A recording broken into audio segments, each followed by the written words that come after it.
does this happen when creating table of contents?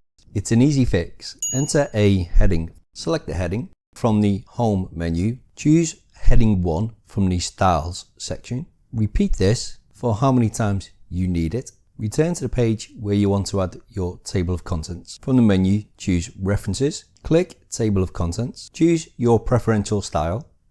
And you have created your table of contents in your Word document. However, there is an issue when you add new headings to your document. So if we return to our table of contents, we can see it has not been updated with our newly added section 4. To update your table of contents, right click and choose update field. If you choose update page numbers only, it will not update your table of contents. Choose update entire table and click OK. And your new section heading has been added to your table of contents in your Microsoft Word document. Subscribe for the best computer tips and tricks. Thanks for watching. Bye bye.